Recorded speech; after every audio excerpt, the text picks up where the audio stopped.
The beautiful thing about culture is that it grows ever more complex as time goes on.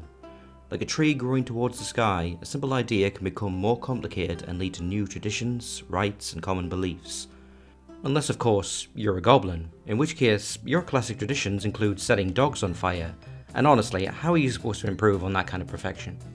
Naturally, those little green footballs are our subject for today, and really, I'm surprised we waited this long. So popular are they with fans and creators alike that they've essentially become Paizo's unofficial mascot. They've starred in the first Pathfinder adventure path, gotten their own line of books, comics, and blend of coffee. Interesting. I've never tried it, of course, I only drink tea. This has led to a lot of development for them as an ancestry, first becoming a playable race in one of Pathfinder's expansions, and now even being incorporated into the 2nd edition's core rulebook. A decision that was met with nothing but praise and absolutely not the least bit controversial. But whether they're burning down Sandpoint for the 10th time this month or helping you fight the undead armies of the Whispering Tyrant, goblins will be goblins and it's important that you know more about them. This will help you to not only make better characters, but will also prepare you for when you inevitably have to talk to the town guard because they raided the shop for pickles. As always, let's start at the beginning. Once upon a time, there was no goblins. Most goblins would agree, this was an unacceptable state of affairs. This may be the reason why the goddess Lamashtu decided to literally break into the kennels of hell and steal Asmodeus' 4 most promising barghests, only to let them loose in Golarion and watch the mayhem with a big bag of popcorn. As these 4 beasts spilled rivers of human blood, they noticed that each droplet that hit the ground turned into a smaller version of themselves, the first goblins. After teaching their new children all they knew and getting a lot of them killed in the process, the 4 barghests returned to Lamashtu's realm in the Abyss, where they ascended and became the goblin hero gods, which are still worshipped among the goblin tribes alongside the mother of monsters to this day. The goblin race is easily recognised with their small, stumpy bodies, scrawny limbs, and massively oversized heads that house large ears and beady red eyes. Their skin ranges from green to grey to blue, and they often bear scars, boils, and rashes. Goblins average from about 1 metre to 3 feet tall, and most are bald with little to no body hair. Their jagged teeth fall out and regrow on a regular basis, and their fast metabolism means that they eat and take naps constantly. Their kind is also more prone to mutations, which they see as a good thing, what with being worshippers of the goddess of horrific monsters and all that. As much as we like to joke that the Pathfinder goblins look like a cross between Hey Arnold and a pickle, apparently this iconic design is the result of Wayne Reynolds looking cross-eyed at his bath sponge. So it's not just me. Now anyone who has played Pathfinder 1e will be aware that the general consensus in Golarion is that goblins are a bunch of little bastards. They have a fascination with setting things on fire, especially your things. They raid every settlement within walking distance, killing everyone and devouring food with their bottomless stomachs. Their adaptability allows them to live even in places like junkyards and sewers for very long periods of time, which is probably what netted them their reputation as a pest. Fortunately, they're not a particularly hard pest to deal with. They're a weak and cowardly lot, and any half-assed attempt to fight them off will send them packing. To those of you out there who got critted and killed by a goblin at level 1, I know your pain. Their innate cowardice and general stupidity often sees the goblin tribes being coerced into the services of barghests, hobgoblins, and bugbears. On the plus side, goblins have an amazing sense of hearing and smell, and they can see in the dark just as well as dwarves. However, they are quite easily distracted by shiny objects, so I wouldn't exactly call them perceptive. Even their best thought up plans tend to fall short as soon as something mildly distracting happens and they forget all about what they were doing. This happens to a point where they can forget they're supposed to be afraid of dying. Accidental deaths don't scare them because, no goblin thinks they're going to die in an accident, and once he does, he's past the point of considering the accident's implications. A goblin that survives a potentially fatal accident simply assumes they were never in all that much danger to begin with, a mindset that often leads a goblin to repeat a dangerous stunt until the odds catch up with him. Despite how it may appear, they aren't hopelessly stupid.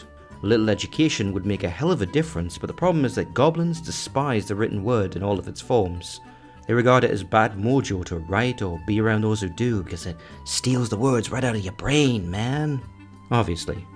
The rare but not unheard of goblin wizards and alchemists tend to hide their writings from their peers or get by using elaborate drawings and smells. So if you ever had the desire, and I'm sure there's at least one of you out there, to make a wizard who uses a child's colouring book that smells funny for their spells, now is your time. Naturally, with this cultural restriction, it's no surprise that most goblin spellcasters are clerics, oracles and sorcerers. Without written words to document their history, goblins rely on other methods to maintain their culture. Their society tends to organise into tribes of a few dozen, and it doesn't usually get any larger than that because their high reproduction rate is kind of offset by their rate of infant mortality. The tribe's children tend to be raised communally by the villagers, and by raised, I mean they're all thrown in a cage and left to fight each other while the adults occasionally remember to feed them. Those that survive reach adulthood in about 5 years and can live to be over 50 if they're lucky. While goblins can build their own structures out of whatever they find around, they prefer to use terrain and natural defences to their advantage, often settling in areas of heavy undergrowth, easily defensible caves and ruins. If possible, their main building material will be junk scavenged from nearby towns and cities. They're able to turn this trash into serviceable, albeit fragile, weapons, tools and dwellings. Since the hero god Zarangel gave them the gift of riding, they keep numerous mounts in their settlements. Typically these include wolves, wargs and goblin dogs, but never ponies, horses or regular dogs, as they have an intense fear and hatred of those animals. Goblins see dogs and horses in particular as their natural enemies. So much so that their weapons of choice are crude, carved blades named dog slicers and halberds called horse choppers. Of course, this doesn't apply to goblin dogs, who I guess they have an easier time relating to, I guess? The main obstacle for goblin societies is their food supply. A side effect of their fast metabolism is their legendary appetite. Goblins are ferocious, not because of gluttony, but simply because their bodies digest food with shocking speed. A goblin's life is usually one of constant hunger since, as a race, they are not patient enough to fish or farm or hunt. Most of a goblin's food comes from raiding, and most goblin raids are fueled by little more than a constant quest for more food. In times of desperation, goblins can subsist on lichens, mushrooms, grass and pine needles. Their sense of taste is so poor that they much prefer very salty or spicy foods instead, as those they can actually enjoy. In fact, their favourite method of preparing food is to pickle everything that they can get their hands on. There's an old goblin saying, if it moves, eat it. If it doesn't, pickle it and eat it later. Although a significant portion of a goblin's life is spent stealing food, goblins don't spend all of their waking hours at war with their neighbours. Left to their own devices, goblins are generally happy to stay within the bounds of their territory, with food shortages and the meddling of more powerful individuals seeking to use the tribe as a private army being the typical reasons behind goblin raids. Goblins who aren't worried about where their next meal comes from can be quite creative in finding ways to entertain themselves. Oftentimes this is achieved by coming up with games that invariably involve some form of cruelty, whether that's torturing small animals, pranking each other, or singing? Yes, turns out Goblin Society is very big on singing. They couldn't care less about most other forms of art, but they love to sing, and spend a great amount of time coming up with songs for their tribe, their gods, or just for themselves. I dare say they are even pretty good at it. Of course, they wouldn't be goblins if their songs weren't all about stuff like raiding, dog killing, arson, torture, to name a few examples. Violence aside, these songs are how they pass their cultural traditions and history down through the generations. For example, the tale of their creation is known as the first song. The first song consists of countless verses, each detailing different events, such as that time when Hadrugast's blood spilled onto a worm and turned it into the first goblin snake, or how Zarangel tamed the king of the goblin dogs by overwhelming it with his own dander and parasites. In layman's terms, he gave the king of dogs fleas. The first song continues to go on and new verses are added every year as goblins endure new triumphs and tragedies. For each of these has to have a meaning that can be traced back to the beginning of it all. Credit where it's due, despite their famously low intellect, it's pretty impressive that goblins can remember all these lyrics without writing them down. As you might expect given their love of music, being a goblin bard is a well-respected profession in the tribes, and often the most dangerous bands are those with skilled war chanters to cheer them on. When properly motivated and managed by a tough chieftain, or more likely a powerful monster, goblins can cross the line from comic relief mobs to a legitimate threat.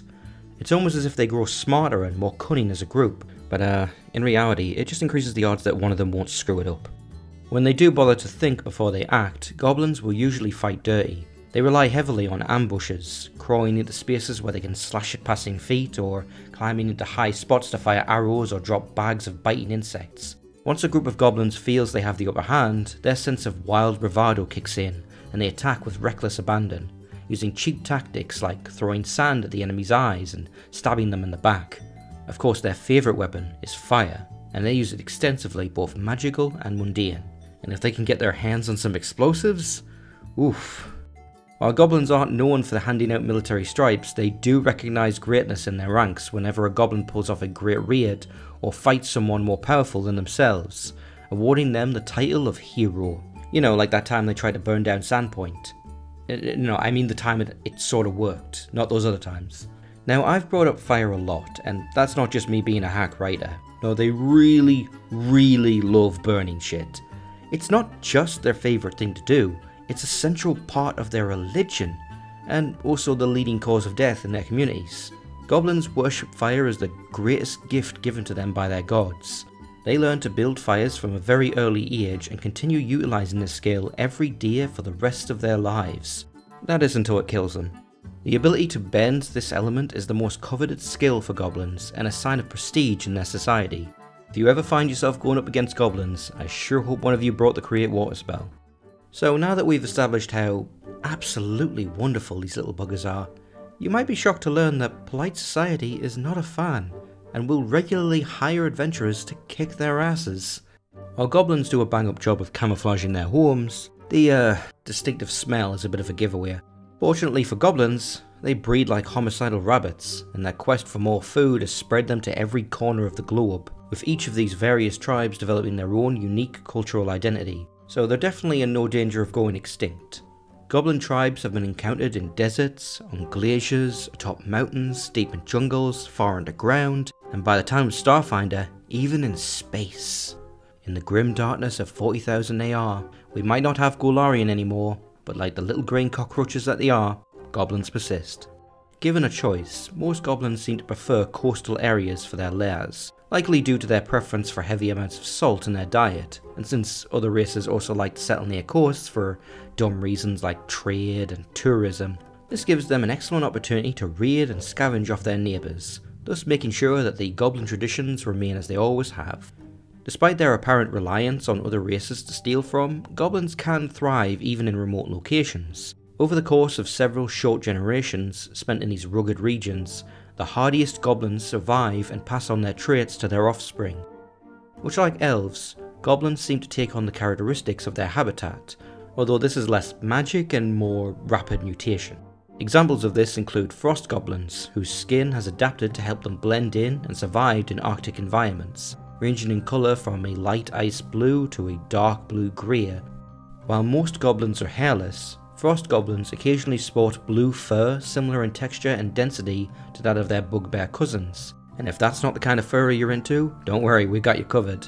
There's also the infamous monkey goblins of Mediogalti Island, who look like, well, they look like monkeys. The name kind of gives it away.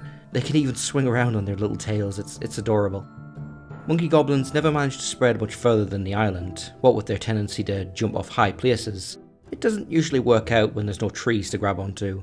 They are, however, an uncommon sight aboard pirate ships, where their climbing prowess makes up for their antics, as long as the crew can stop them from setting sails on fire. Now we come to the 2nd edition content. If you care about spoilers, although there aren't many, now's a good time to hop off. Alright, let's continue. Thanks to the events of Tyrant's Grasp, a giant tide of undeath swept the country of Lastwall and killed thousands, only to then bring their corpses back to life to feast on the living. That's right, 1st edition ended with zombies. Never gonna get tired of that trope. Well, if you were thinking the humans there had a rough time, what with their walls and their siege weapons, you can probably imagine why the goblin tribes didn't do too well. The ones caught up in Tarbafon's warpath were decimated, barely surviving by the skin of their massive teeth. The scattered remains of goblin kind would need to adapt once more as the world changed forever. Their elders offered up many solutions, most of which were terrible ideas, but one of the ones that stuck was allying themselves with the settlements they used to raid, both for food and for protection. What started as isolated instances is slowly becoming the norm, as Lastwall was not the only part of the setting rocked by major events and cataclysms.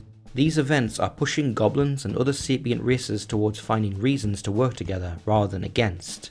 The shift has been slower, and there's no shortage of goblins who'll still gladly cut you for the contents of your trash can, but all along the Inner Sea region, individual goblins and some tribes are starting to find some level of acceptance on the fringes of society. Whether they find work as adventurers, sailors, or even members of the Thieves Guild, goblins are still goblins. No amount of contact with civilization is going to make them stop loving fire and pickles, but they still have to learn to compromise if this relationship is going to work. So no more throwing your babies in cages and setting your neighbour's dog on fire. The future of goblins in the Age of Lost Omens is uncertain. While some tribes are doing their best to integrate into civilization while still keeping some of their traditions alive, most goblins aren't willing to change, and thus neither has their reputation, making it that much harder for those trying to prove themselves. If by some miracle they succeed and change people's perception of them, maybe there's hope for the rest of us to get along. Thank you all for watching, for donating on Coffee, and I hope you all look forward to the next one.